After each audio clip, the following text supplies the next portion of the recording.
Good morning, everyone. Welcome to the 2021 Student Success Summit. My name is Elizabeth Manuel, and I'm the Senior Director of Student Services for the West Virginia Higher Education Policy Commission and the Community and Technical College System. It's my great pleasure to welcome you to this year's virtual conference.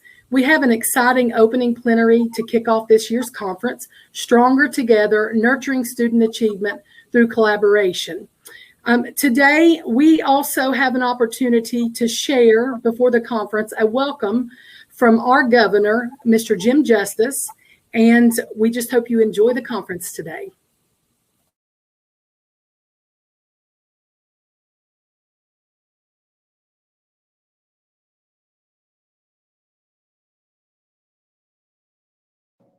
Hello, everyone. I'm Governor Jim Justice, and you're at the Student Success Summit. It's unbelievable what responsibilities you have. Whether you be teachers or faculty or administrators or counselors or whomever it may be, your absolute duties are unbelievable. You're great at what you do. We've been through a tough year, have we not? In fact, it's been more than a year. All of us have been touched by this terrible killer. Absolutely, we need to continue to try with all in us to get our youngest people vaccinated. It's safe. There's all kinds of things that we've got going on. I know you've seen Baby Dog out there, and what a face, and absolutely she loves everybody. You know, she is really a special little girl in my life. And absolutely, with all that being said, we need to try so hard to get all of our folks vaccinated. Every day we get better and better, and we get closer and closer to stomping out this terrible killer. But we've almost lost 2,900 people in West Virginia now. It could even be more by the time you get this. From the standpoint of just wanting to be there, I wish to goodness it had worked out where I could have been there. But there's big questions and big responsibilities in front of all of us today. You know, our young kids are getting ready to go back to school. How do they get back in the groove? These are responsibilities that you have and everything. Our kids that are struggling, how do they bounce back? You know, from the standpoint of our high school kids, how do they stay on track? How do they stay on track to be able to graduate? And from the standpoint of our college kids, you know, really and truly, when it really boils right down to it, how do they stay on track? How do they achieve degrees? How do they start their careers? I mean, you know, these are giant questions, but there's no question whatsoever. You're the best of the best. You do it all the time. You do it all the time in a loving, intelligent way that absolutely brings real stuff to the table. I can never thank you enough. Just keep doing this great work. As we go forward, we'll get through this terrible pandemic. We've got to get more and more of us vaccinated, but we'll get through this terrible pandemic. We've got to continue to get all of our kids through all the day-to-day things that they go through and all the stuff that you bring to the table and the greatness that you bring. Thank you so much. From the bottom of my heart, I love each and every one of you, and I congratulate you for all you do. Thank you again.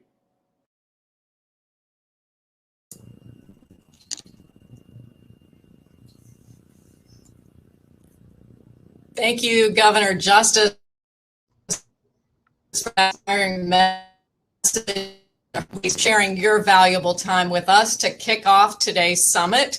My name is Amelia Quartz, and I'm the president of the Education Alliance, and I'm really thrilled to be able to moderate this session, Stronger Together, Nurturing Student Achievement Through Collaboration.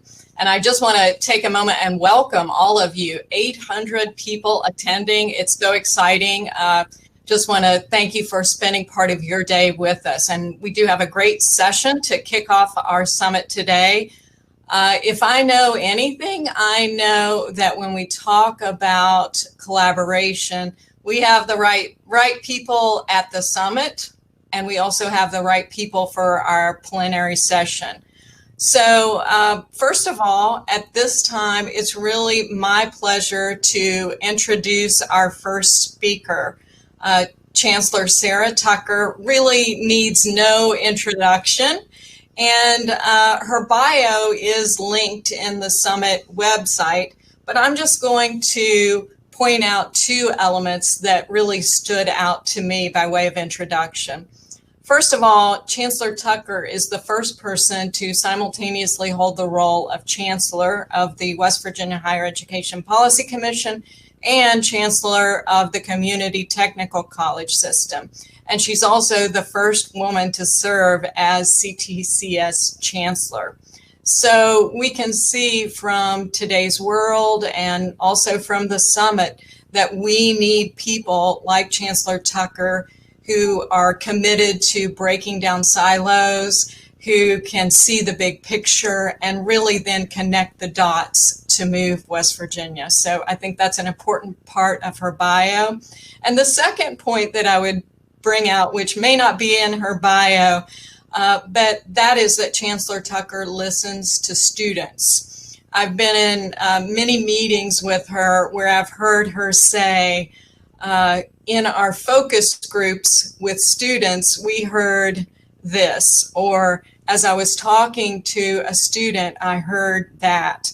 So I know that she definitely keeps her ear to the ground and she acts on the recommendations that she hears from students. So obviously lots more to say, but I know our audience wants to hear directly from you. And I would also like to remind our audience that we will have time for Q&A and we'll be moderating those questions. So please take advantage of the chat function and chat your questions. So at this time, I'll welcome Chancellor Sarah Tucker. Good morning, everybody. Thank you all so much for being here. I apologize. We had a little bit of technical difficulties at the beginning, and the superintendent is still trying to log on. So I'm going to get a chance to tease him here because he's not here and he can't defend himself. So the state superintendent and I have become very good friends throughout this whole pandemic. He and I are both very much committed to the idea that what we want at our core and what our agencies want and what our schools want is for our students to succeed. And so we have tried very hard to put our students at the center of everything and to make sure that they are being successful and that we spend time breaking down those barriers in order to make them successful. And that partnership has never become more important than it did during the pandemic. Neither the superintendent nor I nor any of you knew how to close down all of the higher education institutions and K-12 institutions in the state or how to go to remote learning. And we had to work together, just as you all had to work together in order to be successful and to get through this past year and a half. I don't need to tell all of you today how difficult this past year and a half have been. You know it, you have lived it, and you all rose to the challenge in unbelievable ways. I'm so proud that our students have been able to persist, that they were able to graduate and to continue their education in the fall of 2020, and that now they've been able to graduate in the fall of 2021. I know it hasn't been easy for them, and I know that it hasn't been easy for you, but you all pulled together and you did what it took to help us keep students staying on track. Next school year, I have some concerns, and I'm sure that you do too. Our students are going to have some pretty significant learning loss, and they're going to need all of our support and all of our guidance, probably more than they have in the past. And that means that we're going to have to continue to collaborate and make sure that those relationships, both within our buildings, within our institutions and our schools, and then across education lines are stronger than they've ever been before. I believe, and I hope I should believe this because I am Chancellor of Higher Ed, but I believe with every part of my being that some form of post-secondary education is the way out of poverty for the vast majority of West Virginians. I believe that higher education is transformative in people's lives. And as we emerge from the COVID-19 pandemic, that belief is only stronger for me. But unfortunately, our college going rate is now only at 48.2%. So that means only 48.2% of high school graduates are matriculating onto a college. And I'm not talking about just public colleges in West Virginia. I'm talking about any college. We have to make much better strides in encouraging our high school students to go to college and in talking with them about what their options are. And we at our central office need to do a better job of making sure that people know that college is the way to a good job, that college is not just partying, although that attracts lots of students too. So we've really been trying to figure out how to rebrand higher education and how to rebrand our financial aid packages, so that students know that we have more than $100 million available for them on an annual basis in order to go to college. So I'm really excited to unveil something brand new today. I think it's really pretty special, and I hope that that's going to help us achieve our shared mission.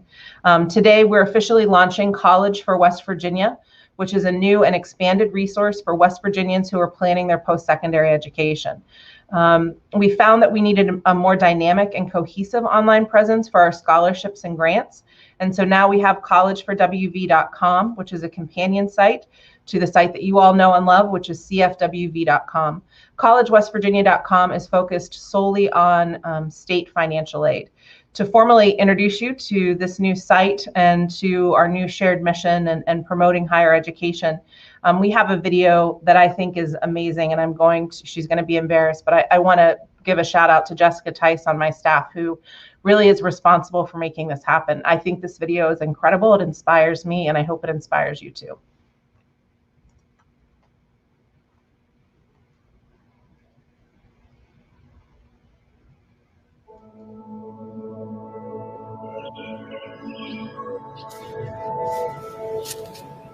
You know that feeling you get that things aren't going the way you imagined? Or maybe life took you by surprise. Changed your plans, but never quite changed your dreams. Now is the time for West Virginians who dare to dream for more. Now is definitely your time. Whether you're just starting out, planning your life, or changing it, you're ready to do more, to learn more, and to be more. Joining other West Virginians from all stages of life who share that spark, that drive for something new. The key to unlocking all those dreams begins here in the Mountain State. West Virginia offers the funds and scholarships you need to pursue a degree, learn new skills, or earn a certification while chasing your passion. Go from dreaming to achieving without going far at all. Start by visiting collegeforwv.com and discover the scholarship and grant opportunities designed for you. Investing in you with public colleges and universities in every corner of West Virginia, and the financial support you need from the state that believes in you. You can build and reach your dreams right here at home.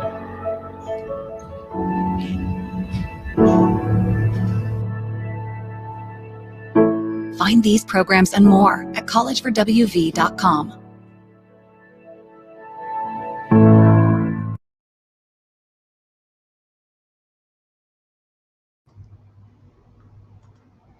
So I hope you all enjoyed this. Through College for West Virginia, we really hope to say much more clearly to West Virginians that no matter what your background is, no matter your age, no matter your location or your situation, there is a path to college for you that is right here at home. As educators, counselors, administrators, parents, students, and anyone attending today committed to the success of West Virginia students of all ages, I hope you'll help us share that message far and wide. Thank you so much for everything that you do for student achievement. Every day you go above and beyond to help students succeed in their academic careers. Thank you again. And I have received a text message telling me that the state superintendent, unfortunately, has not been able to log on, but he does have a video that he wants to share. He sends his apologies. So that means that you all are stuck with me for a while to ask any questions of me that you so desire. Amelia, I'll head it back to you. Thank you, Chancellor Tucker, and thank you for sharing that video. I loved it, and I have Personal connection, I have a son who is a graduating senior this year and headed off to college, and I am 100% sure that that message will speak to his peers and others across the state as we really gear up to spread that branding and that messaging that you talked about. Just a couple of questions. I know, again, I want to remind our audience that we do have the chat function available to you. So please, if you have questions, love to, hear from you in the chat. But I'm going to go ahead and kick it off and just ask, you've touched on the pandemic and emerging out of the pandemic. We think about this upcoming academic year. What are some of the biggest challenges that you see that really remain for students and also for So I think educators? one of my biggest concerns about the upcoming semester, and frankly, probably for the next couple of years, is the learning loss that's happened during the pandemic. Educators across the state have done yeoman's work, frankly, trying to make sure that our students have the education that they need in order to be successful.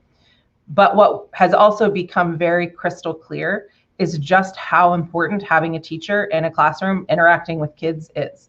And we didn't have that as much or enough this year. And so we have students, and frankly, our students were affected differently by this. So our students who live in rural areas are less likely to have access to the internet and are less likely to have been able to access educational opportunities. Our low-income students are less likely to have access to the internet. So we're going to see a greater divide, and we are already seeing a greater divide between the haves and have-nots in education.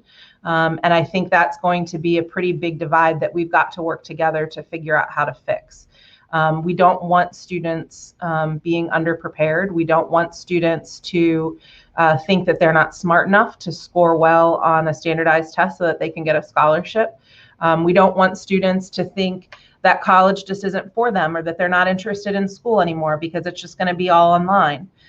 We have a lot of catching up to do, and that's of no fault of anybody. It's just the reality of the pandemic and trying to figure out how to solve that problem and how to get students back on track, get them reacclimated to the classroom, thinking about studying and learning in a different way, I think will be a big challenge for us for at least the next year, probably longer. Well, and to address some of those challenges, I know that you've talked a lot about the need and the opportunity for collaboration between K-12 and higher education. And I know that you've worked closely with Superintendent Birch. So I was wondering, could you highlight just an area of collaboration between maybe some successes in your collaboration and also an area that we need to improve between the two? Sure. So the superintendent and I, as I mentioned at the very beginning, work very, very closely together, including if we're having a bad day, text each other to say, hey, we've had a bad day, give me a pep talk. But we have really been focusing on a variety of projects together. We're focusing closely on teacher education. We have heard from teachers that there is a lot of socio-emotional training that they would like to have that isn't currently weaved into our teacher education programs. And so trying to figure out how we can help provide that support and that training in a way that's actually, embedded within our teacher ed program is something that we've been looking at. Trying to make sure that our teacher ed programs are flexible and dynamic. And does that mean that we need to change some state policies? Perhaps. But we really want to make sure that our teacher ed programs and our teacher ed programs want to make sure that they are absolutely meeting the needs of teachers once the teacher goes into the classroom, that they feel that they're prepared and ready to roll. And so that's something that the superintendent and I have focused on very closely. We have several different initiatives going on right now, everything from trying to figure out how to get prisoners into CDL programs so that they can be trained, to thinking about a quiz bowl for students so that we can have an academic, essentially we want to be able to treat students who are academically gifted with as much aplomb as we treat our football players. And so what does that look like, and what can we do together to make sure that works? We have worked really closely on trying to realign our career and technical education programs with our community and technical college programs. Those two groups have historically not talked to each other very well. And so we have realigned our Perkins plan to try to make sure that there's a change there. You may be surprised to know that only about 9% of high school graduates go on to a community and technical college in this state. And that's, frankly, it's just silly. So we have to figure out better pathways, and that means that both sides have to work together in order to make that happen. And so we've been working very closely with Clinton Birch on trying to make those pathways happen. We still have a lot of work to do, and frankly, we're always going to have a lot of work to do. Our folks need help, and I think the only way to help them is if we work together. Certainly there are things about K-12 that are going to be solely in the house of K-12, and there are going to be things in higher ed that are solely in the house of higher ed. But the truth is, our students are our students. My husband is a public school teacher. His students are still his students when they're 20 years old. They're still his students when they're 25, right? And so higher ed is the same way. Your students and the professors feel the same way about their students. They're always their students. And so we need to really put that at the center of everything that we do. We need to put it at the center of our policies. We need to put it at the center of our practice, and make sure that we're making this as streamlined for them as we possibly can. I love that student-centered focus. And you're right, we all need ownership and collaboration to really advance the needs of our students. And you mentioned Superintendent Birch, and we certainly are regretful that he couldn't be with us here, but I do believe that we have a video, and it might be a good time to hear that video. I believe this was recorded for the expo. So I think given the plenary session, we would love to hear some remarks from Superintendent Birch. So I'm going to turn it over to Elizabeth and see if we can have that video now.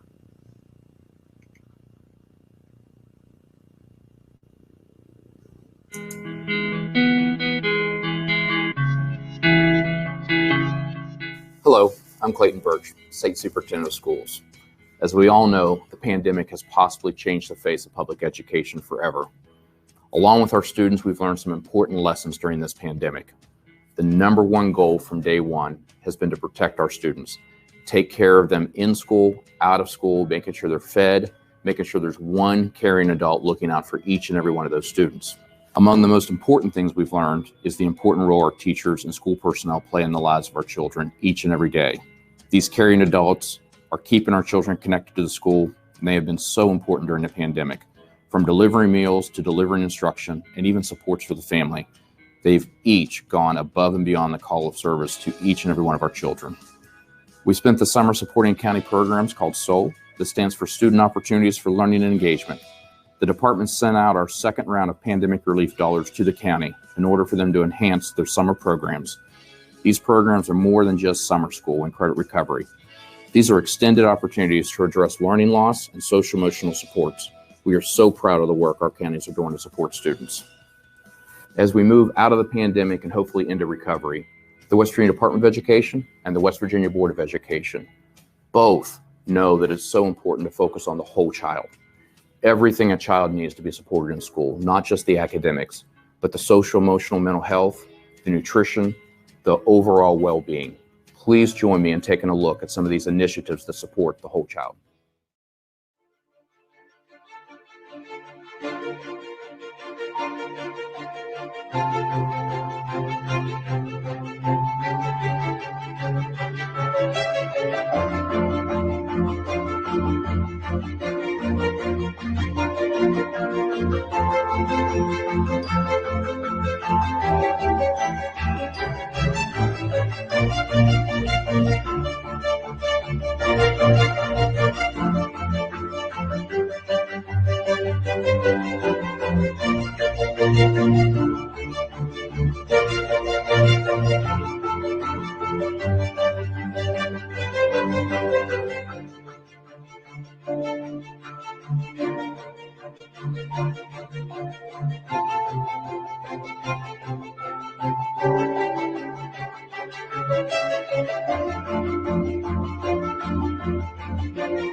I hope you enjoyed that video as much as I did. And again, seeing some of those faces of the students that really illustrate some of the programs that you were speaking about, Chancellor Tucker.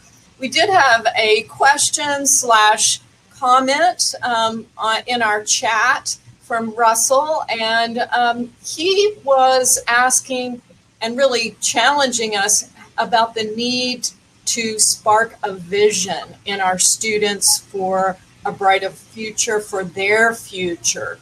Could you talk a little bit? And I know, you have this messaging campaign that you're launching, but how can we really get our students to see a vision for themselves and for their future that will drive them to take the next steps in terms of post-secondary education, and also, frankly, to really give their best and to be engaged while they're in public education? So isn't that the real challenge? I mean, it's a really interesting question, and actually oddly is sort of the focus of my dissertation that I did 100 years ago, and talking about how do we get first generation rural high school students to think about going to college and to be successful in going to college.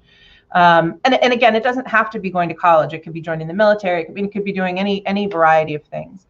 What I have found and what research has found, and it aligns really well with the superintendent's message just now, frankly, is that it's personal connections with people. It's having a conversation. The difference between students who were willing to go to college and students who didn't go to college, honestly, I did a mixed methods analysis of this. It came down to people who are willing to talk with a student and say, hey, here are some things that are possible for you. I think you're smart. I think you can do this. I actually just did this with the young woman who babysat my son. She had dropped out of college. She was in a dental hygiene program and figured out that she didn't like teeth, which is pretty important for her to have figured out. And so she just dropped out, and she didn't know what she was going to do with her life. And she was just babysitting and going from family to family to family, and was pretty lost, frankly. And so I just started sitting her down and having conversations and teasing out what she was interested in and what she wanted to do and how she could do that. And I'm proud to say that she's starting an LPN program next month here at one of our career tech ed centers. So, you can really, simply by having those conversations. Now the trick is, do you have time to have those conversations, and are you making time to have those conversations?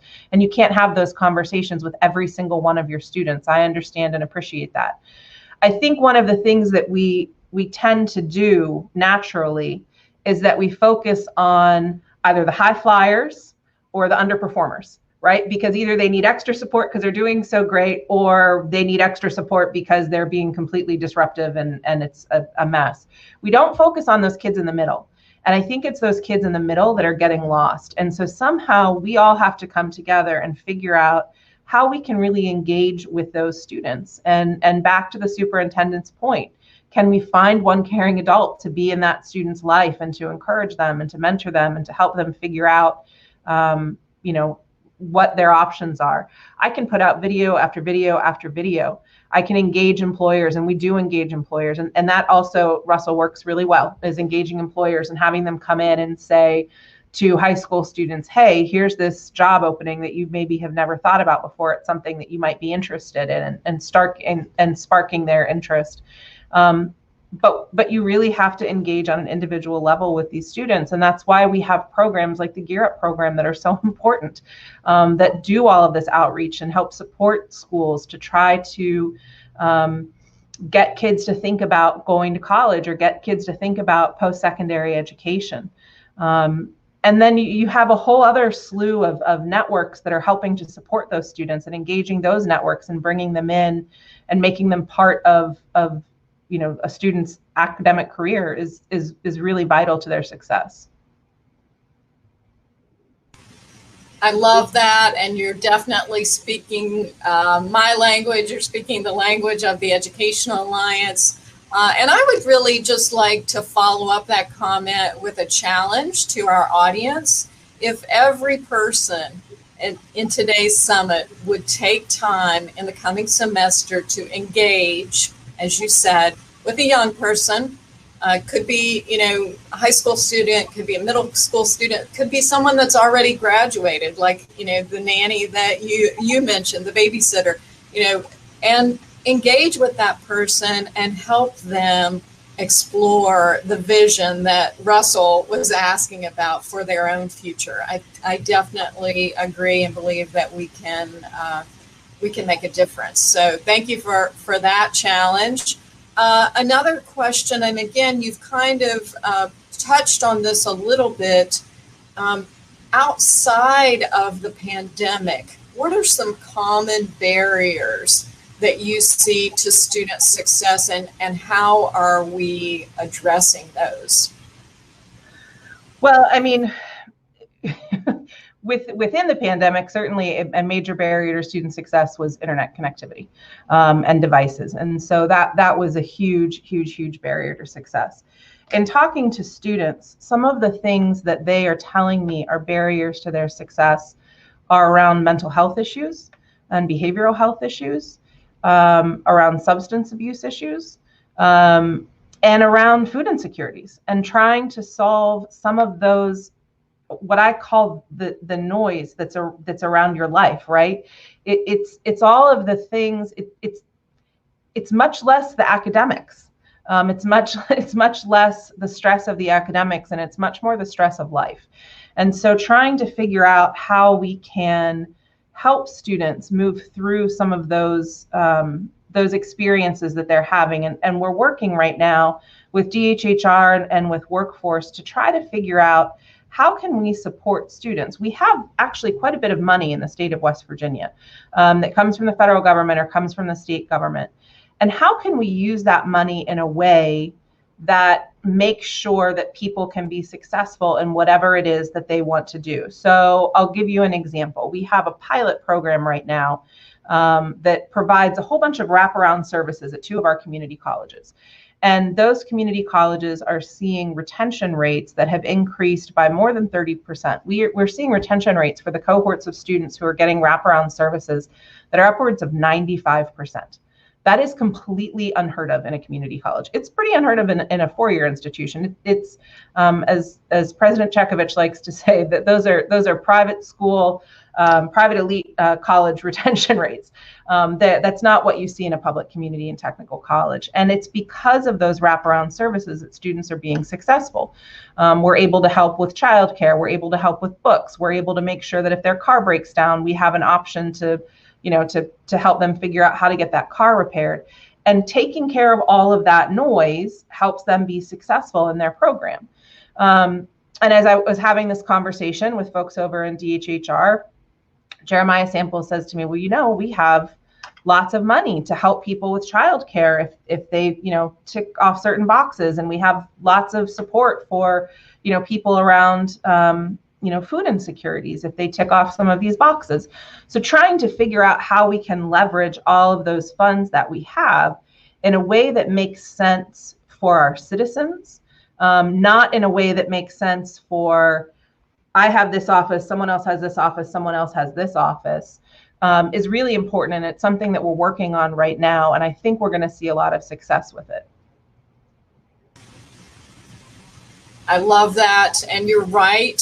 It is an unprecedented time, both in terms of the challenges that we're facing, but also in terms of the resources. And having the summit like we have going on this week is really an opportunity for people to plug in, to weigh in on how those resources can be best used and how they can benefit collaborations that are already existing and out there. In some of our sessions, I know we'll be highlighting that. So I know that we have only just a few minutes left, and I would really like to bring it back to the audience that are, a mixed audience today, and ask for maybe 2 or 3 things that you would specifically ask our audience members to do as a result of today's session or the broader summit in general. How can they contribute to the broader goal that we've talked about, which is being stronger together and nurturing student achievement through collaboration? So just in the final words, maybe some advice for our audience. Well, Amelia, I think you already sort of put a challenge out there that I think is an important challenge to really engage, even if it's with a single student or your neighbor or your niece or your nephew or your child, whoever it is, and really sit down and talk with them about what they want for their future and how they're going to make that happen. I think it's also really important in our conversations about higher education. We have a tendency to default to, a specific sector of higher ed. I'm asking you all to think about the entire spectrum. Our students have varying needs. They may need to go into an ACE program at a career tech ed center. That's great. They may need to go into a certificate program at a community college. That's also great. They may decide that they want to go into the military. Terrific. They may decide they want to go into a baccalaureate program. Wonderful. These are all options for them. None of them are lesser than any of the other options. They're all good options. And we need students to do all of those things. Sorry, I left out the trades. They may want to go into the trades. Great option. Like we have to stop thinking that one is better than the other. We have to stop saying that, this thing is better or that thing is better. We have to be inclusive of all of it and have that conversation with our students so that they know that there are this wide array of options available to them. I worry sometimes when we're laser focused on one thing that we don't provide the type of guidance and support that our students actually need. What if that one kid that you engage with, a whole lot about community colleges, but that kid really wants to go to West Liberty, right? And so how do we have that full conversation with those students about the ways that they can be successful? And if my office can do a better job, and we're trying to, and if you all need support around that, please reach out to us and we will do a better job of making sure and putting out materials that help you have those conversations. That's something that I'm absolutely committed to. I love that, and I think that's a great way to end the session with a challenge to, number one, build that relationship, engage with a student, make a personal commitment to help them see their vision and some next steps that they need to take in terms of post-secondary education or whatever that pathway is. But secondly, I appreciate your challenge to get out of our comfort zone, to get out of our silo. Maybe even during the summit, we could go to a session that's not necessarily our lane, but we could learn about other opportunities to encourage students and the pathways that they have for their future. So I just want to thank our audience for their participation this morning. I know we did get a question about the resources and the videos, and I know we'll be sharing that on the summit page. So all of the videos that we saw today will be posted there. And I do want to thank you, Chancellor Tucker, and Superintendent Birch, although he could not be with us. I appreciate all of your work on behalf of students, and thank you so much for really sharing your time with us and for the challenge that we can all contribute and work together for a stronger together future for West Virginia. So with that, I'll thank you and turn it back over to Elizabeth.